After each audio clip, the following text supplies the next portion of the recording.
like, there's a lot, like, I have a lot of single girlfriends, okay?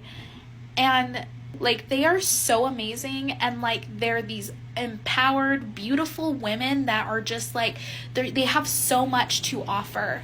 Men out here are doing the absolute bare minimum, and they're so lazy at trying to, like, just understand and get to know these women.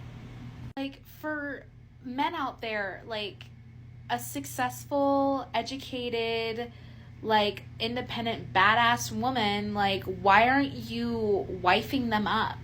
Like, what is your deal? Why do you feel like you're insecure and you can't, like, what is, like, because that's what my ex said to me. He was like, I'm not good enough for you, like, all these things, da-da-da-da-da. I can't give you the things that you deserve. And it's like, why don't you just be better for me then?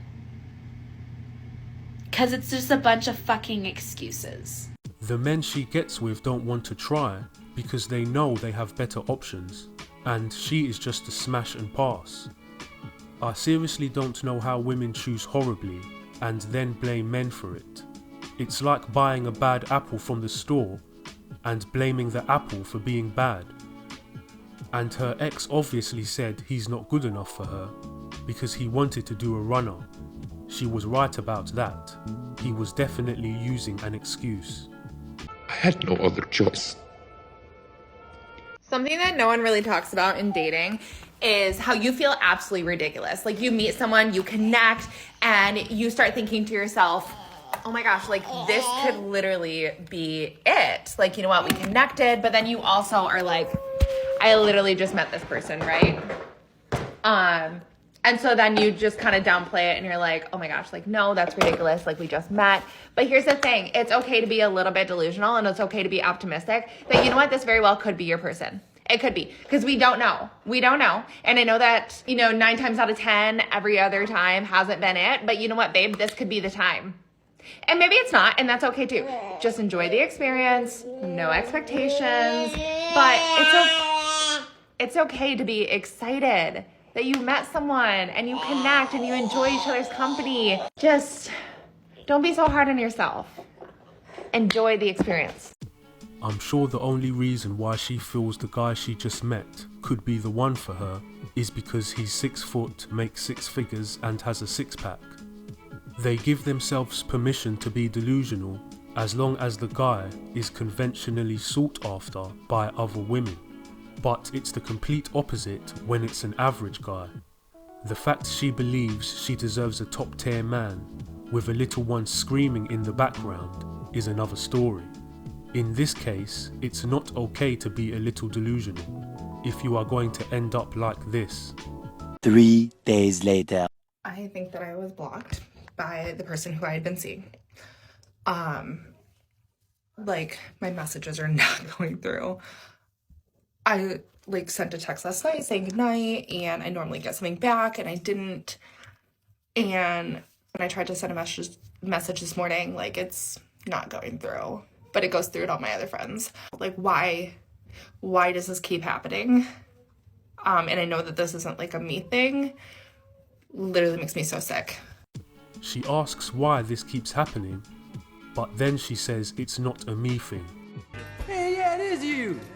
So guys, I have decided just to live my life in the most delusional way possible. So I've just decided, what does that mean? Just to literally be delusional with how I feel about my life. Just be walking around being like, wow, I can't believe I just got $5,000 deposited to my account. Wow, I can't believe that I'm the luckiest girl in the world. Shit just shows up for me in the most craziest way. This is how I'm gonna live my life. And just see what happens, I think sometimes we just, I'm trying to attempt to cook. I think sometimes we just kind of get too much in our heads about why things aren't going the way that we want and blah, blah, blah, blah, blah. So I'm deciding to call myself the luckiest girl in the world. And I'm going to be delusional with it for a month and see how I get on. If anyone wants to join me on this delusional journey, let me know. I'd rather die. Men really be out here having the audacity. Let me tell you about the date that I went on last night. Now, I really don't go on a lot of dates because, first of all, I'm super fucking busy. And the majority of the time when I go on dates, it ends up being disappointing for me every time. It's not necessarily their fault. I just don't feel it. Like, I know exactly what I'm looking for. And also, I can't remember the last time I was attracted to someone, like interested in someone. It doesn't happen often for me, which is a shame. But so that means going on dates is a waste of my time usually. But I try to go on them because I'm also a logical person and I know that you have to put yourself out there. Now, from the bat, this date I was not feeling good about it. He has like a training that he does pretty much every night that ends at 10. So when we were trying to set up this date, he kept being like, oh, I can meet you at 10. And I was like, what? Like, do you hear yourself? Like, I'm in bed at 11. Like, no, I'm not meeting you at 10. Like, what the fuck, on a Tuesday? No. Then we finally find a time to meet, which was yesterday. And when we're trying to figure out where to go, he tells me that he doesn't live in Paris. He lives south of Paris. And I'm like, oh, okay. And he's like, so maybe we can find a spot in the middle. And I'm like, yeah, that works. And I'm like, well, I'm really busy today. Like, do you know of a place that would work in between? He's like, yeah. Sends me a place, and I put it in Google Maps to see how in between it is. It's 40 minutes for me, 16 for him. Like, you selfish motherfucker. So I literally messaged him, and I was like, c'est 15 minutes pour moi, 16 pour toi? No. And he's like, oh, sorry, do you know of a better place? And I'm like, yeah, sure, I'll just go find the place, even though that was your job. Fine. So then I found a place that's actually in the middle for us, which wasn't that hard. And here's where it gets great. 30 minutes before we're supposed to meet, this motherfucker sends me this text message. For those who don't speak French, I'll translate. He basically is saying, hey, do you think you can send me a couple photos of yourself here on WhatsApp? Sorry to ask, it's just that I've had some bad surprises when I've met up with people and I don't want us to waste time. To which I reply, lol, what? First of all, there's photos of me on Bumble. Second of all, even if you feel that way, because if you really want to compare who's been more disappointed, I guarantee you I've been more disappointed than you have. Even when I want to ask those questions, even if I want to say to you, send me a picture of yourself standing next to a measuring tape against the wall so we can see if you're actually the height that you say you are, because spoiler alert, he wasn't.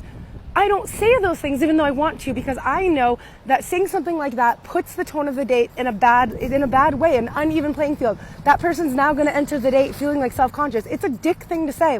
But on top of this, I look exactly like my Bumble photos. I've actually had a lot of guys tell me that I look better in real life than I do in my photos. So actually they're like happily surprised when they meet me. I don't know. But like, I was laughing about this as if he thinks he's going to be the one disappointed after this date. Like, bro, be fucking for real. So I didn't send them. He was then 30 minutes late to the date. The date was fine. It's not good, not bad, but he said he was 1.80 meters and he's literally not 1 centimeter above 1.73 meters. Go figure. Anyways, I'm still single in case you're wondering. Promise you, it's not my fault. It's not me. It's her.